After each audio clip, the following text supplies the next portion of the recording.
3, 2, 1.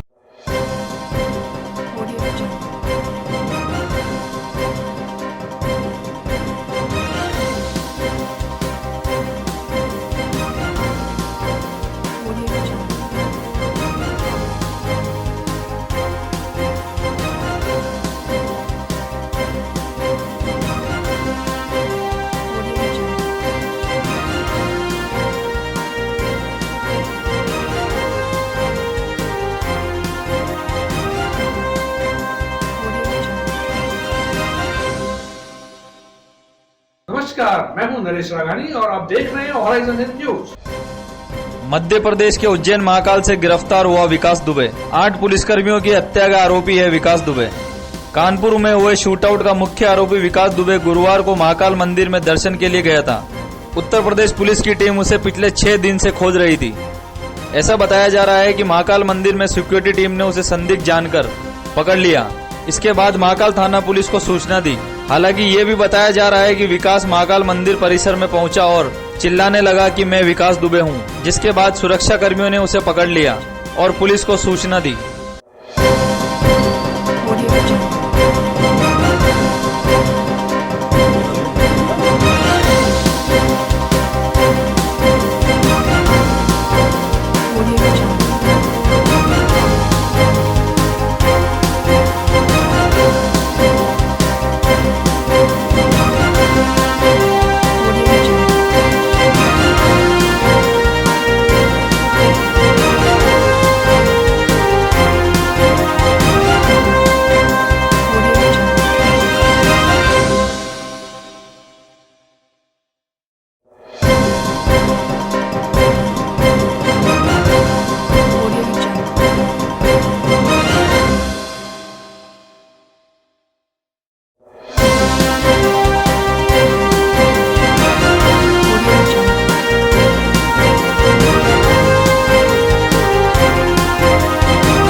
अजमेर के गांव बोरा जातिकेड़ा की जनता आज अजमेर जिला कलेक्टर को बिजली बिल माफी को लेकर ज्ञापन सौंपा। लॉकडाउन से प्रभावित आम उपभोक्ताओं को भारी भरकम राशि के बिजली बिल जारी होने पर रोष व्यक्त किया। लॉकडाउन से प्रभावित बीते 3 माह के बिजली बिल माफ करने की मांग को लेकर सीएम के नाम का ज्ञापन अजमेर जिला कलेक्टर को सौंपा गया। सुशीला देवी ने बताया कि आर्थिक तंगी से जूझने के दौरान में बिजली कंपनियां आम नागरिक को भारी भरकम राशि के बिल एक मुश्त जमा कराने को मजबूर कर रही है। एक और वही केंद्र सरकार ने कोरोना राहत पैकेज के तहत विद्युत कंपनियों को 90,000 करोड़ का पैकेज देने की घोषणा की। इसके बावजूद कंपनियां 3 माह का बिल एक साथ वसूल रही है।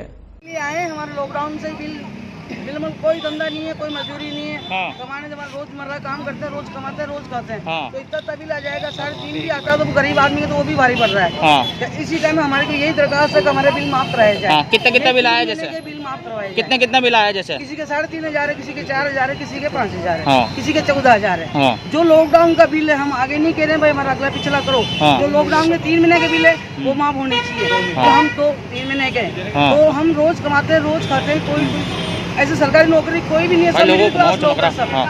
और गांव में रहते ही है राणा का तालाब में। तो आप लोग कहाँ से आए हो? आज कहाँ से आए हो आप राणा लोग? का तालाब है, काजीपुरा रोड। हाँ, आपका नाम बताओ माता जी। सुशीला देवी राव। पूरा मसला आज हम हैं अशोक गहलोत के नाम से। हमारे जो बोरा राणा का तालाब जो हमारे महिला कार्यकर्ता है सभी गरीब बस्ती में रहते हैं, उनका बिल 14,000, 10,000, 12,000 डबल बिल जुड़ के आ रहा है। आज ये बेरोजगारी बिल्कुल खत्म हो गई। अगर इनके पास खाने पीने को पैसा नहीं है, बिल कहाँ से भरेंगे? अगर लाइटें कट गई तो इनके गरीब बच्चों के सांप बिच्छू काट देंगे। जंगल है, पूरे इलाका जंगल में आ रहा है। तो हम अशोक गहलोत से दरखास्त से निवेदन करते हैं कि हमारी गरीब महिलाओं को, जो भी गरीब महिला हैं, 2-2 महीने के बिल माफ कर दे। 2-2 महीने का हम बिल भर देंगे धीरे धीरे, क्यों एक साथ तो हम भर नहीं पाएंगे। क्यों बेरोजगारी है और काम धंधे ठप है और बेचारे सुबह खाते रोटी मिलती तो खा लेते हैं, नहीं तो बासी टुकड़े खाए पिए तो गए। और इनके पास पैसा नहीं है। आज ही अभी ये चंदा कर करके टेम्पो से किराया करके आए कि हमारी सरकार हमारी मांगे पूरी कर दे। हिंदुस्तान युवा राष्ट्र के अध्यक्ष देवीलाल सोनी अजमेर। अजमेर कृष्णगंज थाना क्षेत्र में हुआ भीषण सड़क हादसा। बेकाबू पिकअप ने उड़ाया महिला को। सीसीटीवी फुटेज में घटना हुई कैद। पिकअप व पिकअप चालक को कृष्णगंज थाना पुलिस ने लिया हिरासत में। महिला की उपचार के दौरान हुई मौत। Audio Jungle. Audio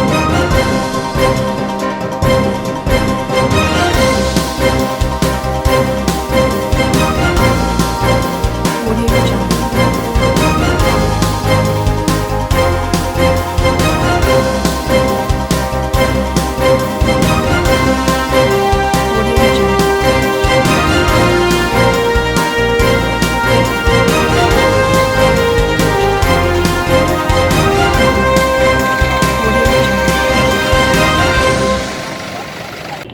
हम यहाँ पे क्या केबिन टेलर लगाते हैं यहाँ पे। वो जो औरत थी बर्तन बेचने वाली थी, घर घर जाके जो बर्तन बेचती है, और वो रोड क्रॉस कर रही थी डिवाइडर से। पिकअप उधर से आ रही थी पेट्रोल पंप के साइड से, उसमें लोड भरा हुआ था, पत्थर से बड़े बड़े पट्टियाँ वगैरह भरी हुई थी, और उसने औरत को कुचल दिया और गाड़ी आगे आके रोकी। पहले रोक लेता तो वो औरत बच सकती थी, और उसका काफ़ी गहरी चोट आई है, काफ़ी खून भी बह गया, और उसको हमने जेलन अस्पताल पहुँचाया। हमने 108 को भी फ़ोन किया, लेकिन यहाँ पे क्या टेम्पो ऑटो रिक्शा खड़ा था, तो हमने उसको अंदर उसको भर के और वहाँ पे जेलन अस्पताल पहुँचाया इमरजेंसी के अंदर। महिला की स्थिति बहुत गंभीर है, और सभी ने मतलब बहुत मदद की थी, और तुरंत प्रभाव से पुलिस गश्त पाई हुई थी, तो उन्होंने भी पिकअप वाले को जब्त किया, गाड़ी जब्त की है, और किशनगंज थाने ले गए गाड़ी को, और औरत को वहाँ पे जनरल अस्पताल पहुँचाया है। कौन सी जगह, कहाँ की घटना है अभी? ये पेट्रोल पंप के पास की घटना है। वैशाली नगर रोड है, पुष्कर रोड के ऊपर, वैशाली नगर में पेट्रोल पंप के पास। आपका नाम बताइए। मेरा नाम नजीर खान। अजमेर संभागीय आयुक्त आरुषि मलिक ने आज पदभार ग्रहण किया। बताया कि जो भी प्राथमिकता है उनको पूरी की जाएगी, और जो कार्य रुके हैं उनको पूरा कराया जाएगा। राजस्थान के हृदय अजमेर में मेरी यह दूसरी पोस्टिंग है, और यह मेरा सौभाग्य है कि आज मैंने यहाँ संभागीय आयुक्त के रूप में ज्वाइन किया है। जो प्राथमिकताएं पूरे संभाग में रहेंगी, वो वर्तमान में तो कोविड कंट्रोल है, और उसके साथ ही टीडीओ का प्रकोप जो अन्य हमारे संभाग के जिलों में है, उसको कंट्रोल करना रहेगा। साथ ही गरीब कल्याण योजना और स्किल मैपिंग, ये जो वर्क्स हैं इसको प्रायोरिटी में लिया जाएगा। महात्मा गांधी नरेगा भी एक राज्य सरकार की एक बड़ी प्राथमिकता है, और यह भी हर्ष का विषय है कि अजमेर जिले में सर्वाधिक लेबर लगी हुई है वर्तमान में 2,10,000। तो इस प्रकार से राज्य सरकार की जो प्राथमिकताएं हैं, और साथ ही गुड गवर्नेंस देने का पूरा प्रयास किया जाएगा, और आप लोगों का सहयोग भी मिले और आपके वैल्यूबल इनपुट्स भी मिले, ऐसा मुझे विश्वास है। अजमेर आपने पहले देखा है, आपको अलीपुर जिला भीलवाड़ा भी है, चौकी है, सबकी स्थिति और परिस्थिति अलग है। ऐसे में किस तरह से आप सामने से बनाएंगे? हाँ, सही है, क्योंकि संभाग में इनफैक्ट 2 जिले में तो मैं कार्य कर चुकी हूँ, टोंक कलेक्टर और अजमेर कलेक्टर में रही भी इस हिसाब से, और बहुत सारी मीटिंग्स हमने इसी संभाग, इसी डिवीजन कमिश्नर ऑफिस में भी अटेंड करी हैं। तो जो कुल मिलाकर यह संभाग नया नहीं है, और यहाँ बहुत अच्छा सहयोग पहले भी आप लोग सभी का मिला है। पूरा विश्वास है कि सरकार की प्राथमिकताओं पे कार्य करते हुए गुड गवर्नेंस देने का हम कार्य करेंगे। आदर्श नगर पुलिस थाना द्वारा 24 घंटे में की गई चोरी की वारदात के आरोपियों को किया गिरफ्तार। माखुबरा रिद्धी सिद्धि क्रेशर से चोरी की वारदात आई थी सामने। 24 घंटे में क्रेशर से चोरी कन्वेयर बेल्ट एवं प्रयुक्त वाहन जेसीबी और डंपर सहित 2 मुलजिम गिरफ्तार। को परिवादी श्री रमेश चौधरी पुत्र श्री लादूराम निवासी अजय राजपुरा, हाल supervisor Riddhi Siddhi stone crusher Makhupura Jaipur ने एक रिपोर्ट पेश की कि मेरी रिद्धि सिद्धि स्टेन क्रोसन से 2 कन्वेयर बेल्ट चोरी हुए। इस पर अभियोग संख्या 150/2000 धारा 457-380 में दर्ज किया जाकर अनुसंधान हेड कांस्टेबल बाबूलाल के जिम्मे किया। उसी दौरान श्रीमान सीओ साहब व्रत दक्षिण व थानाधिकारी महोदय के निर्देशन में एक विशेष टीम गठित की जाकर मुलजिमान की तलाश की गई। इस टीम में Babulal head constable, Dharmendra constable और प्रताप सिंह कांस्टेबल का गठन किया था। दौरान अनुसंधान मुलजिम भंवर घनश्याम पुत्र नरेंद्र सिंह व अनिल कुमार यादव को तलाश कर गिरफ्तार किया गया है, और उनके कब्जे से 2 कन्वेंटर जब्त किए गए हैं। बरामद 2 कन्वेंटर व बेल्ट बरामद कर लिए गए, व एक जेसीबी व एक डंपर जिसमें माल चुरा करके लोड करके ले गए, उनको जब्त कर लिया गया है। अनुसंधान जारी है। कनियाला सब इंस्पेक्टर पुलिस थाना आदर्श।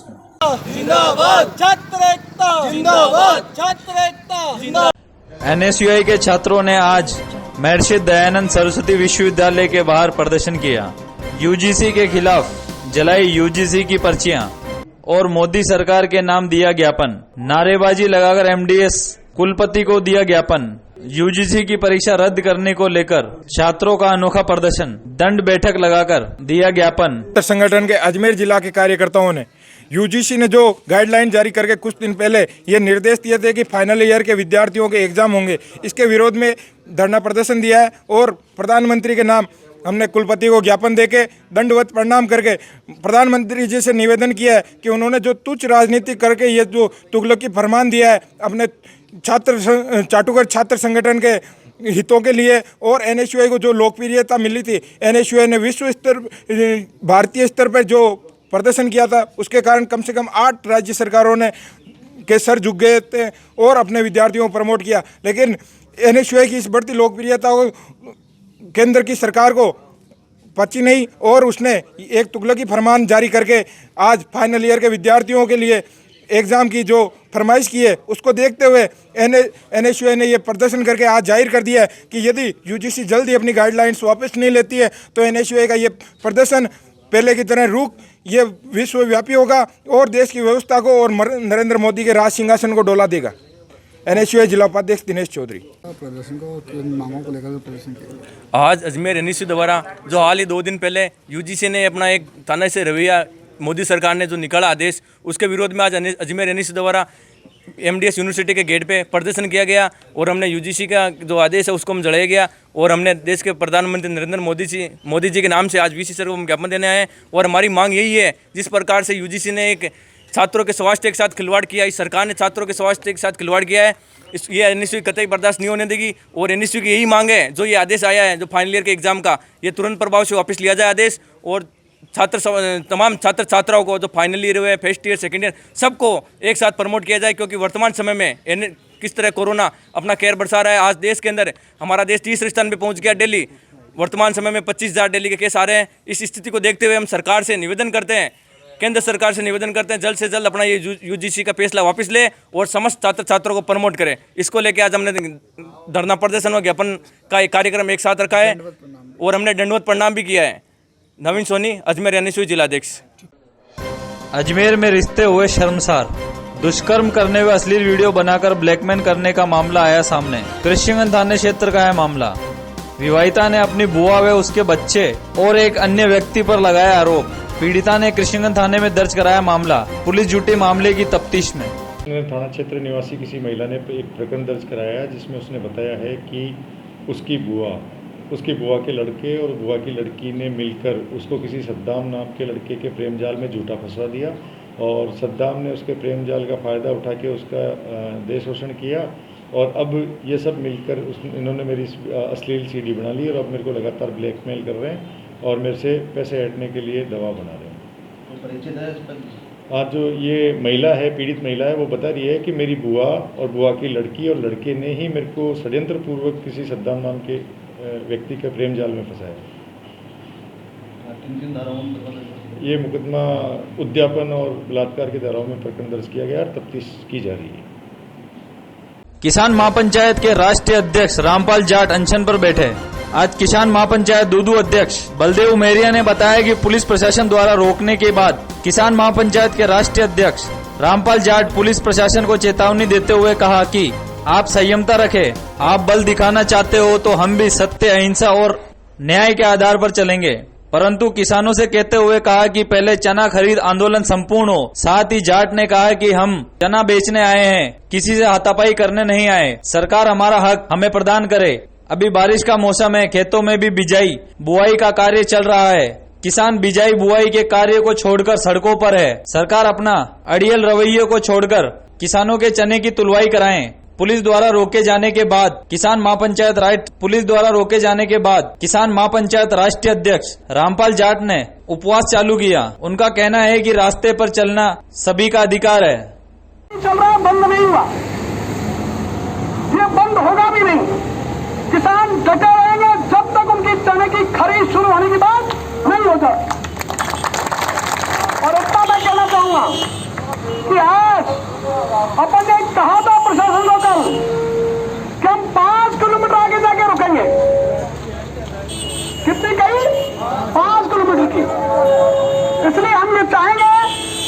अभी तो भोजन आता आ रहा है, भोजन आप कर लें।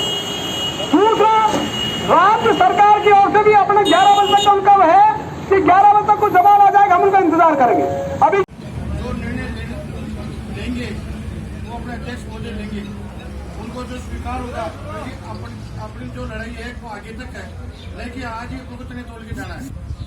ये आज चढ़ने की बात हो, आगे आने वाले समय में भी ऐसी कोई गलती नहीं हो जो आज अपन को यहाँ रुकना पड़े। तो ये नहीं कि बहुत टाइम आगे या मानो मैं कोई अच्छा कलाकार या अच्छा व्यक्ति हूँ तो आप ताली बजा के फटाफट अपनी मांगे पूरी हो गई, ऐसा मत समझना।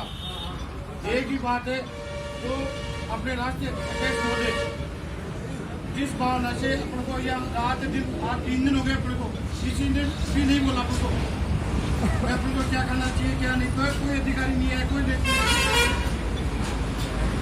कुछ अधिकारी देता नहीं है। और अब आने की बात हो गई, सब कुछ अपने सामने है, तो अपना भी एक ही कहना है। वन विभाग की टीम पर हुआ पथराव। वैशाली नगर स्थित रामदेव कॉलोनी कच्ची बस्ती जी ब्लॉक के पीछे की घटना। रास्ते को लेकर हुआ विवाद। वन विभाग की टीम गई थी जमीन पर निशानदेही करने, वहां अतिक्रमण कर रहे लोगों ने किया पथराव। मौके पर पहुंची कृष्णगंज थाना पुलिस मामले की कर रही है पड़ताल। हाँ माता जी, बताइए क्या विवाद चल रहा है आप लोगों का, क्या समस्या आ रही है आप लोगों को? हमारा रास्ता है 40 साल से पक्का, पानी की पाइपलाइन है, लाइट है, सब है, 350 घर है हमारा इधर, है ना। तो शुरू से तो इन्होंने किसी ने मेरा रास्ता रोका नहीं। अब ये 4 बंगला वाले मिलके मेरा रास्ता रोक रहे हैं।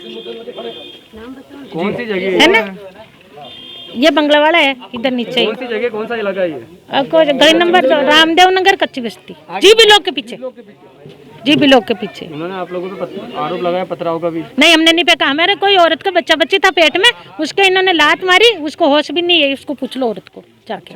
पत्थरबाजी किसी ने नहीं करी। आगे आप क्या कार्रवाई करेंगे? हमारे को तो रास्ता चाहिए और मेरे कोई दुश्मनी नहीं है। ठीक, आपका नाम बताइए। मदीना जी। जी, किसको लेकर क्या घटना थी? ये हम लोग जी ब्लॉक वासी हैं यहाँ, और ये रामदेव नगर कच्ची बस्ती है पीछे, जो वन विभाग की महुआ बीड़ में बनी हुई है, और पूरा अतिक्रमण इन लोगों ने कर रखा है। पिछले 1 महीने से हम जी ब्लॉक वासी सभी लोग कार्रवाई कर रहे थे, क्योंकि कच्ची बस्ती रामदेव नगर ने सब कॉलोनी, चाहे वो आतेड़ से लेके और बलदेव नगर तक कच्चे 7 रास्ते बना रखे हैं, और ये अवैध रास्ता इन्होंने बना रखा है। कोरोना काल होने के कारण हम लोगों को संक्रमण का इतना खतरा बढ़ गया है, क्योंकि ये लोग आज सुबह ही वारदात हुई है कॉलोनी में, और 2 बच्चे कार के नीचे आ गए। वो तो कोई ईश्वर की कृपा थी कि उन बच्चों को लगी नहीं। और इन लोगों ने ये कह रखा है, पत्थरबाजी कर रहे हैं वन विभाग की टीम के ऊपर कि हम काम नहीं करने देंगे। और जी ब्लॉक वासी, क्योंकि मैं कॉलोनी की अध्यक्ष हूँ समिति की, तो कह रहे हैं कि मेरे घर में घुस जाए सारे जने और हमारे साथ मारपीट की वारदात करें।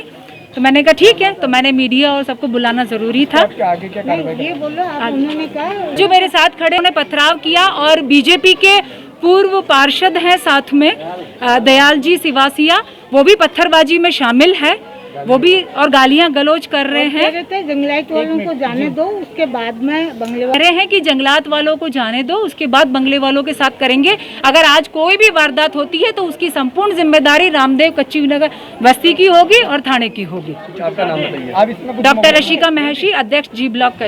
मुकदमा दर्ज कराएंगे इस मामले को लेकर? हाँ बिल्कुल करेंगे।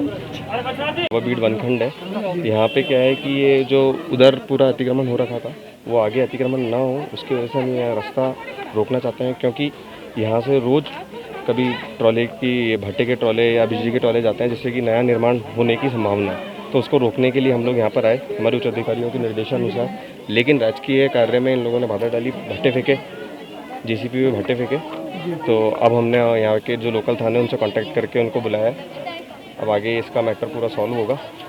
इसका विरोध कर रहे हैं? ये विरोध कर रहे हैं कि यहाँ पे रास्ता ब्लॉक नहीं हो, क्योंकि यहाँ पे क्या है कि आगे नया नवनिर्माण नहीं हो, इसके लिए यहाँ से क्या गाड़ियाँ जाती हैं बजरी की और भट्टे की, और हमारे पास वीडियो भी हैं कई गाड़ियों के। तो यहाँ से ये रास्ता ब्लॉक करना बहुत ज़रूरी है। पत्थर इन्होंने फेंके ना, जब हमने यहाँ पे खाई खोदनी चाहिए कि भाई यहाँ रास्ता हमारा वनखंड, वन भूमि हमारी सेव हो, उसके लिए हम यहाँ पे खाई खुदवाना चाह रहे हैं। तो उस समय इन्होंने JCP वालों पे पत्थरबाजी की, हमारे स्टाफ को भी लग सकता था पत्थर, तो इसलिए फिर हमने यहाँ के लोकल थाना वालों से कांटेक्ट करके उनको बुलाया। जी बिल्कुल बिल्कुल बिल्कुल मुकदमा दर्ज होगा। बिल्कुल होगा। आपका नाम बताएं। सौरभ जैन, फॉरेस्ट। एबीवीपी कार्यकर्ता द्वारा चलाया डिजिटल हस्ताक्षर अभियान। अभियान के तहत चीनी सामान का बहिष्कार करने का किया आगाज। Audio Jungle.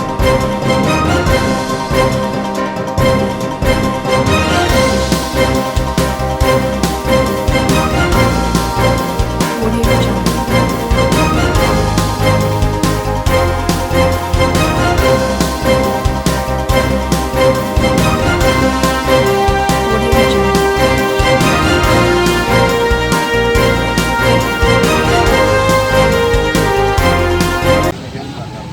आज अखिल भारतीय विद्यार्थी परिषद अजमेर महानगर द्वारा डिजिटल हस्ताक्षर अभियान चलाया गया।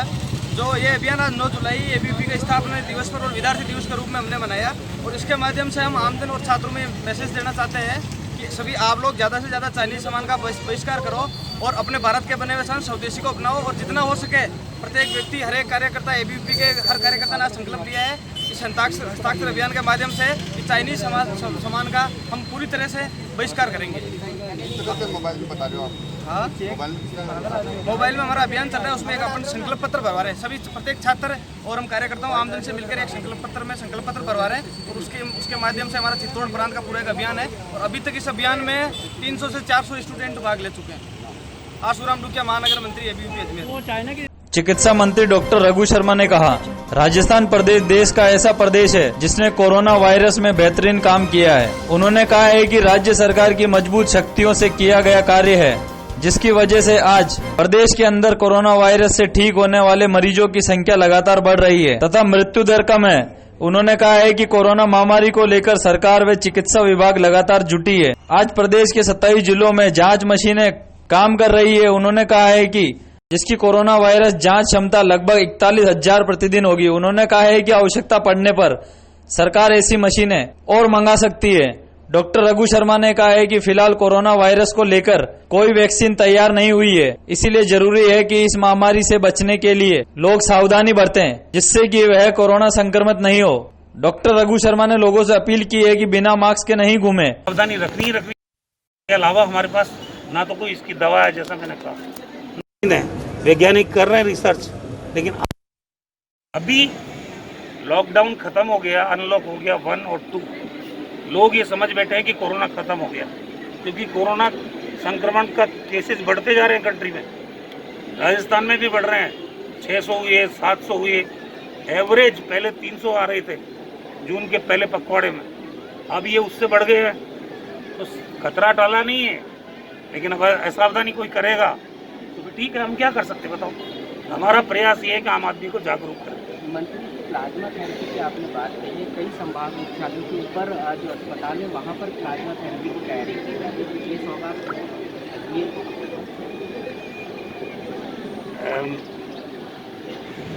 इसका जवाब दूँ क्या? प्लाज्मा थेरेपी के बारे में थोड़ी स्टडी कर लो पहले, क्या है प्लाज्मा थेरेपी बताओ मेरे।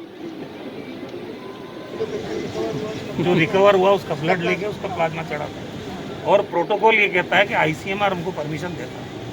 पहले हमने ट्रायल की परमिशन मांगी जयपुर में, आईसीएमआर ने हमको परमिट किया और ट्रायल हम शुरू कर दिया। फिर हमने जोधपुर में मांगी, जोधपुर में हमारे को परमिट कर दिया उन्होंने। अभी हम कोटा में मांग रहे हैं। ये सारी चीज़ें जुड़ी हुई है आईसीएमआर से और भारत सरकार से। हम इस महामारी से मिल के लड़ रहे हैं और भारत सरकार और राज्य सरकारें मिल के लड़ रही है। इसमें जो प्रोटोकॉल बना हुआ है वो हमको जहाँ जहाँ परमिशन देंगे, हमने मांग रखी है परमिशन, तो परमिशन मिलने के बाद ही प्लाज्मा थेरेपी हम कर सकते हैं। अभी एक ट्रायल हुआ, आपको ध्यान हो, बाबा रामदेव का।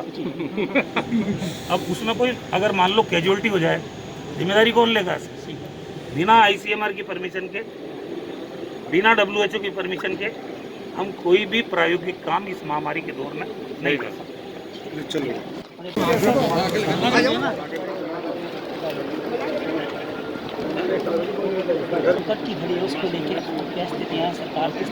देखिए, पिछले सप्ताह तक हम प्रतिदिन लगभग 15,000 टेस्ट कर रहे थे। हालांकि हमारी जांच की क्षमता 41,450 टेस्ट पर डे करने की है। पिछले दिनों से हमने 5,000 टेस्ट पर डे पिछले वीक से और ज़्यादा करने शुरू किए। 20,000 टेस्ट पर डे कर रहे हैं। जैसे जैसे टेस्ट ज़्यादा करेंगे पॉजिटिव केसेस ज़्यादा आएंगे। और मैं बार बार कहता हूँ पॉजिटिव केस ज़्यादा आना चिंता की बात नहीं है, मृत्यु दर बढ़ना चिंता की बात है। और हमने मृत्यु दर को कम किया है, पिछले एक सप्ताह में 2.2% मृत्यु दर में कमी आई है और ये कमी हम निरंतर जारी रखेंगे। अभी मुख्यमंत्री जी ने भी ये निर्देश दिए हैं, चाहे प्लाज्मा थेरेपी लगानी हो और कोई उपाय करने हो, राज्य में कोविड संक्रमण की वजह से लोगों की मौत नहीं होनी चाहिए। संक्रमण तो इसलिए बढ़ रहा है, आप देखिए कि करीब 12,000 लोग विदेशों से आए जो रुके हुए थे वहाँ। मेडिकल के स्टूडेंट्स थे कई कंट्रीज़ में, 100 का कंटिंजेंट आया, 100 के 100 पॉजिटिव निकल रहे हैं जांच कराते ही। ये पॉजिटिविटी वहीं से आ रही है जहाँ से आ रहे हैं, मिडिल ईस्ट से आ रहे हैं तो पॉजिटिव होकर आ रहे हैं। रशिया के जो कंट्रीज अलग हुए वहाँ जो बच्चे पढ़ रहे थे वहाँ से जो आए वो भी पॉजिटिव निकल रहे हैं। कुल मिला के जितनी टेस्टिंग हम करेंगे पॉजिटिव केस उतने ज़्यादा आएंगे। लेकिन पॉजिटिव केस आने से एक फ़ायदा है कि उनको हम आइसोलेट कर लेते हैं, फर्दर संक्रमण वो फैला नहीं पाए पॉजिटिव केस का पता लगने पर। अब क्या है, शुरू में जब ये महामारी आई थी तब लक्षण वाले लोग को चिन्हित करने में हमको दिक्कत नहीं होती थी। अब 80% वो लोग हैं जो पता ही नहीं चलता कि इसके कोविड पॉजिटिव है। जब आपके लक्षण नज़र नहीं आते हैं, एकमात्र उपाय है उसका टेस्टिंग, और वो टेस्टिंग ही हम कर रहे हैं। अभी हमारे 21 जिलों में हमने टेस्टिंग की फैसिलिटी बढ़ा दी है। एक भी ज़िले में टेस्टिंग फैसिलिटी नहीं थी जब 2 मार्च को यहाँ पॉजिटिव केस आया था पहला। 21 जिलों में हो गई, 27 जगह पर टेस्ट हो रहे हैं राजस्थान में। और पूरे हिंदुस्तान में पहला राज्य है राजस्थान जहाँ पे 41,450 टेस्ट करने की क्षमता हमारी है। और अभी अगले 15 दिन में ये 50,000 टेस्ट पर डे करने की कैपेसिटी हम बना लेंगे। 2 मशीनें अमेरिका से हमने मंगाई है, कोबोस 8800। एक मशीन की कैपेसिटी 4,500 टेस्ट पर डे करने की है। तो कुल मिला के हेल्थ इंफ्रास्ट्रक्चर पूरे राजस्थान में जो सुदृढ़ किया गया है, चाहे वेंटिलेटर्स की बात हो, आईसीयू बेड की बात हो, ऑक्सीजन के साथ जो बेड है उनकी बात हो, आइसोलेशन के बेड की बात हो, क्वारंटाइन फैसिलिटीज़ की बात हो। राजस्थान में जिस ढंग का नेटवर्क हमने बनाया है इन दौरान, कोविड के दौरान, जिस प्रदेश में एक भी जांच की सुविधा नहीं थी, 2 मार्च के बाद में ये सारा काम हुआ है। आज हमारा रिकवरी रेट पूरे कंट्री में नंबर 1 है। मृत्यु दर भी हमारी राष्ट्रीय औसत से कम है। डेली पॉजिटिव होने का परसेंटेज भी हमारा अन्य राज्यों की तुलना में कम है। और करीब 9 लाख टेस्ट हम कर चुके हैं राजस्थान के अंदर। तो ये सब पैरामीटर्स ये भारत सरकार संधारित करती है। हर राज्य का डाटा हम उनको भेजते हैं और आईसीएमआर ये डाटा संधारित करती है। तो जो पूरे कंट्री में सबसे अच्छा काम अगर कहीं हुआ है, राजस्थान में हुआ है कोविड से लड़ने का। लेकिन इसमें सबसे बड़ी ज़रूरत है जो हम बार बार कह रहे हैं लोगों से, जब तक खुद आदमी जागरूक नहीं होगा, मास्क नहीं लगाएगा, 2 गज की दूरी यहाँ किसी ने नहीं रख रखी है, 2 गज की दूरी नहीं रखेगा, भीड़ में एकत्रित नहीं होना चाहिए, थूकना नहीं है बार बार, हाथ साबुन से बार बार धोना आपको, क्योंकि इसका कोई वैक्सीन, कोई दवा ना WHO के पास है ना ICMR के पास है। ऐसे में खुद की सावधानी ही आदमी को अपने बचाव का एकमात्र तरीका है। तो लोगों को हम अवेयर कर रहे हैं। अभी कैंपेन का पूरा 10 दिन चला है राजस्थान भर में। जहाँ सावधानी हटी और वहाँ संक्रमण बढ़ा। ये मैं अभी भी कह रहा हूँ आपको, जो लापरवाही करेगा उसको परेशानी हो सकती है। मैंने अभी भी रास्ते में कई जगह देखा बिना मास्क के लोग घूम रहे हैं। इसमें कोई बहुत बड़ी बहादुरी नहीं है कि हम इस प्रोटोकॉल को छोड़ इसका उल्लंघन करें। यार मैं तो मास्क नहीं लगाऊंगा, क्या हो जाएगा मेरे। जब बीमार पड़ता है ना आदमी, मैं दिल्ली का हेल्थ मिनिस्टर। अजमेर के जिला कलेक्टर पर आज रोडवेज के अप्रेंटिसशिप स्टूडेंट पहुंचे। लॉकडाउन के दौरान अप्रैल और मई महीने का वेतन नहीं मिलने और एरियर के आदेश सितंबर माह से होने के बाद भी उन्हें अब तक वेतन नहीं दिया, प्रमाण पत्र भी नहीं दिया गया। इस परेशानी को लेकर इन स्टूडेंटों ने जिला कलेक्टर को ज्ञापन दिया। इन रोडवेज अप्रेंटिसशिप स्टूडेंट ने बताया कि पिछले 1 माह से संबंधित अधिकारियों से भी कई बार बातचीत की, लेकिन अब तक उनकी कोई सुनवाई नहीं हुई है। जैसे कि हम राजस्थान रोडवेज में अप्रेंटिसशिप करते हैं, स्टूडेंट है सब। जैसे कि 2 महीने का लॉकडाउन लगा हुआ था ना, जिस प्रकार के हमें 2 महीने का नहीं तो हमें स्टाइपेंड दे रहे हैं, और ना हमारी ट्रेनिंग आगे बढ़ा रहे हैं और ना हमें मतलब वापस ज्वाइन करवा रहे हैं कि मतलब तुम्हें जैसे कि सबकी ट्रेनिंग ख़त्म हो गई ना उनका वो हमें वो दे रहे हैं कि मतलब कि वो सर्टिफिकेट नहीं दे रहे हैं। इसी प्रकार हम कहीं पे और भी जॉब नहीं कर पा रहे हैं।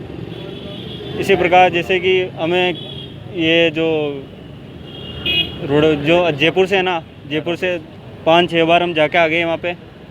CPM साहब मतलब हमारे अधिकारी से बात कर ली है, उन्होंने मतलब कुछ जवाब नहीं दिया स्पष्ट।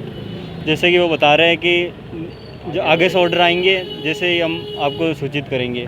और हमारे आसपास के डिपो में सभी जगह पेमेंट हो गया है। आज आप क्या करना आए हो? ये हम कलेक्टर साहब को ज्ञापन देने के लिए आए हैं कि हमें कोई स्पष्ट जवाब नहीं दे पा रहे हैं। एक महीना हो गया हमें चक्कर लगा, 1 महीने हो गए हमें चक्कर लगा रहे हैं और ज्ञापन देने के लिए आए।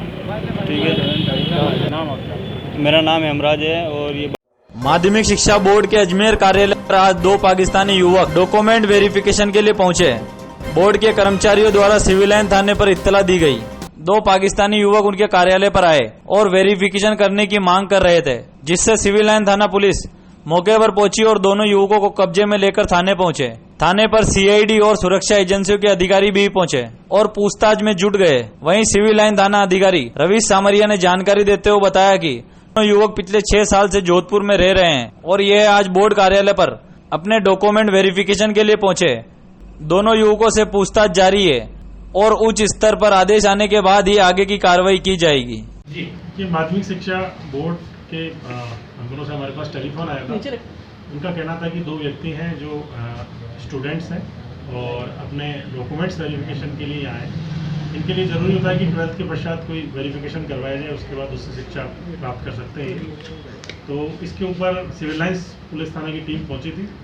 हमने वहां पहुंच करके उनको डिटेन किया था और उनके साथ चूँकि पाक से जुड़े हुए थे दोनों और जोधपुर के अभी वर्तमान में जोधपुर निवासी हैं, तो हमने CID को और IB इंटेलिजेंस को हमने इसकी सूचना दी थी। उनके अधिकारी यहाँ आए थे और उससे संबंध में उनके डॉक्यूमेंट्स से संबंध में उनसे पूछताछ की थी। अभी प्राइम फेशियाई मामला है कि जोधपुर के रहने वाले हैं, लगभग 6 साल से जोधपुर में रह रहे हैं और वहीं ये शिक्षा ले रहे हैं और इनकी बाकायदा कॉलोनी है, वहाँ रहते हैं। अभी इनके डॉक्यूमेंट्स का वेरिफिकेशन यहाँ चल रहा है। जैसा ऊपर से निर्देश प्राप्त होते हैं वैसे कार्रवाई कीजिएगा। 6 साल से यहाँ रहे, इनको नागरिकता मिल रही है क्या? वो अभी इसका विषय है। यदि नागरिकता मिली होती तो ये क्वेश्चन नहीं मिलता। अजमेर ट्रैफिक इंचार्ज सुनीता गुर्जर द्वारा की गई कार्रवाई। ट्रैफिक व्यवस्था को सुचारू रूप से करने के लिए कई जगहों का निरीक्षण किया गया।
बिल्कुल, अभी जो हमारे ट्रैफिक में प्रॉब्लम एलिवेटेड रोड बनने की वजह से ज़्यादा आ रही है और कुछ लॉकडाउन खुला है उसमें भी लोगों को प्रॉब्लम्स आ रही है। मतलब कई लोग भीड़ इकट्ठी करके एक साथ खड़े हो जाते हैं और दुकानदार वो अपना सामान बाहर रखते हैं।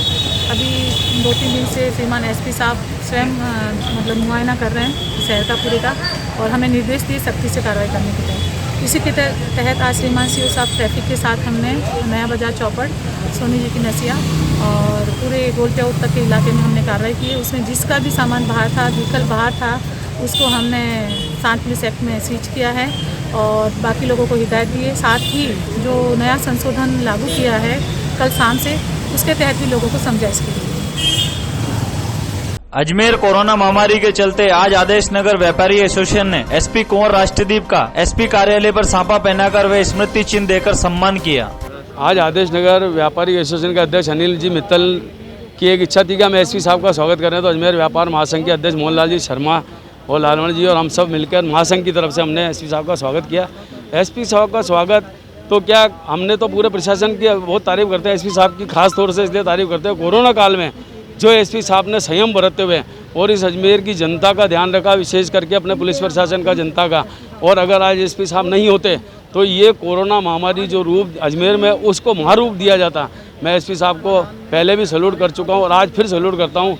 एसपी साहब ने जो सेवाएं दी है उन सेवाओं को देखते हम सब ने आज एसपी साहब का शील्ड देकर और साफा पहनाकर सम्मानित किया। महेंद्र बंसल, उपाध्यक्ष अजमेर व्यापार महासंघ।